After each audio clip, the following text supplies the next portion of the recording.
Yo, what's up, dudes?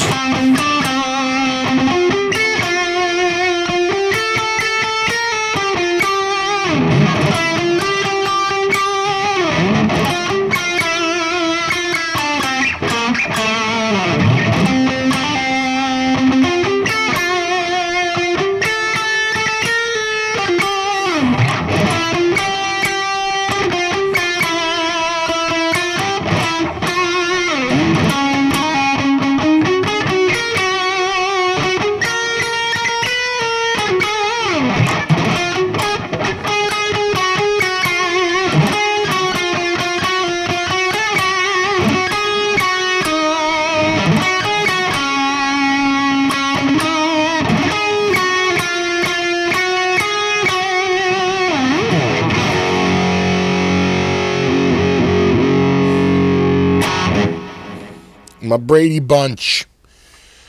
Oh, we did it. We did it. We did it. We did it. And I couldn't be happier about it. And, you know, they're probably the most hated team in the nation, but people in New England don't give a shit. It's like the Yankees. People in New York are like, yeah, that's great. That's adorable, kid. But we love them. And I'm watching. I got the parade in the background right now. That's what you get when you win the Super Bowl. They give you a massive parade. And you get cool hats like this for $35. Anyway, I'm back. It's been a crazy couple of weeks since, you know, I went to NAMM. Most of what I did for NAMM, I already threw up on Facebook. If you're waiting for a whole bunch of killer NAMM videos, you're probably going to be pretty disappointed. You know, I brought my camera this year with a monopod. Bobby was supposed to come. He got called down to Barbados on business.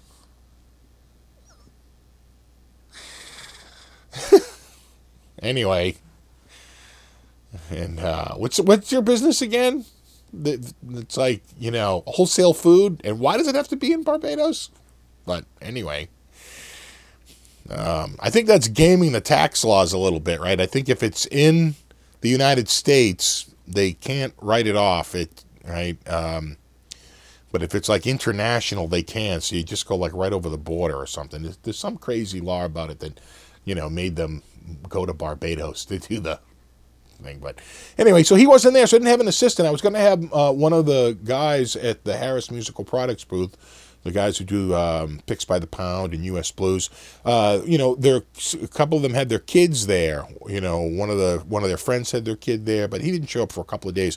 And then one of the guys, his kid was there the whole time. But you know, when I say kid, I mean, you know, he's like 25 or something like that. But still, it's you know, they got busy, and I didn't feel comfortable like taking him out of the booth to go do videos with me. And I found out pretty quickly that my shotgun microphone substitution wasn't nearly as good as my lavalier mics from last year. So last year I had the lav mics, and what happened is a guy, one of the very early videos I shot, stepped on the mic and pulled it out of the side of the camera, simultaneously sort of like breaking the camera, and which I wound up fixing later.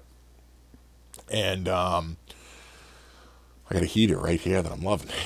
It's cold out. You know, recovering, not before buying another camera though. And so this year I said, you know what, I'll get a shotgun mic. You know, I'll get a rifle mic, so to speak. You know, they go on the top of the camera, and of course my camera doesn't have a hot shoe. Right, you gotta drop like $1,000 more to get a camera with a dummy hot shoe on it.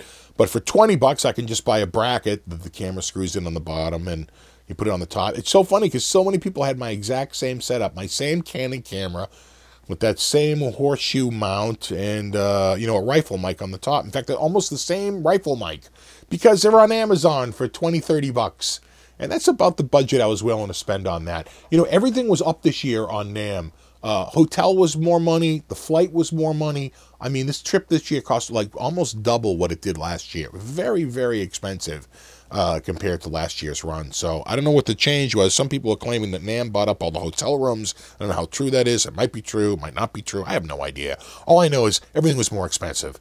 And, you know, then you have to look at, really, what are you doing with this? It's like, am I really like a reporter? Do people come to me looking for like late breaking news on stuff? Not really. I'm a vlogger. I'm a guitar vlog, really.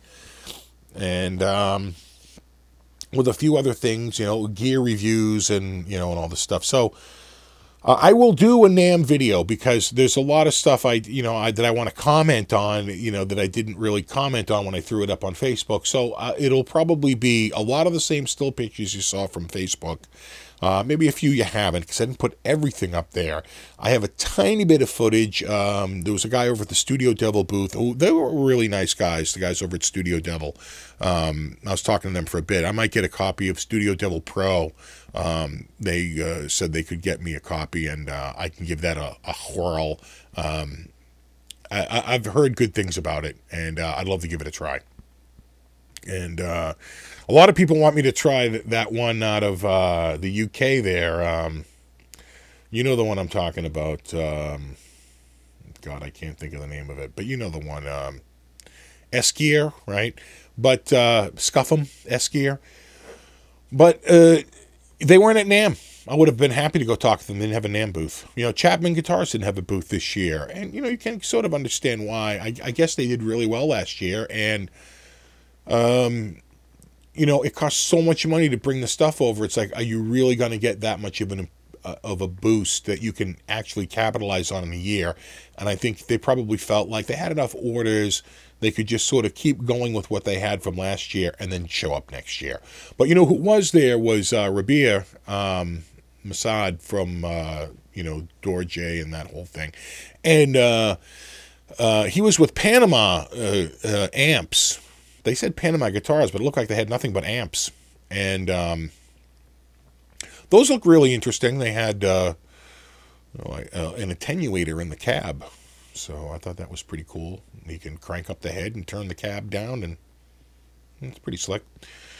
So, I have a little bit, some still pictures. I have a little bit of like B-roll, dead footage with really not a lot of, interaction with it. I'll probably just, whip together a video and just talk about it. And it's not going to be as, I think, comprehensive as last year. Maybe I can squeeze 3 days worth of videos out of it, a day 1, day 2, and day 3, but I'm not really sure. See, last year I did that. I did a day 1, day 2, day 3. And I had a lot more footage. I had a lot more footage last year. So, we'll see. We'll see. But at any rate, I just want to come back on and say I'm around. I'm alive. I haven't been on doing much stuff because we had all the storms. Now I'm dug out. I got the snowblower, and we got that going. And so, things are getting back to normal around here. We're supposed to get more snow tomorrow and then more on Sunday, Monday, and Tuesday. So, we're getting there. But my kids have been, like, out of school. Like, they were home yesterday and the day before, and, of course, all weekend. And then last week they were home for 2 days. So it was, it's been tough because when they're home, that you can't really get much done. It's not even just because I can't get away from them, but because they're just so noisy upstairs, it's hard to record a video with them around. And I'd be like 10 minutes into this video, and they'd be going, Dad, what? Where's the remote? How do I know? How do I know where the remote is? I know where you know. Did you look, on the kitchen table? Yeah, it's not there. It's like, those are the problems you have when you have a kid. Dad, where's the remote? How do I know where the remote is? Anyway, that's it, guys. I'll try to crank up the videos, as much as I can over the next few weeks. And I'm sure I'll be back real soon. Pat's big win. And that's about it. And until next time, rock on.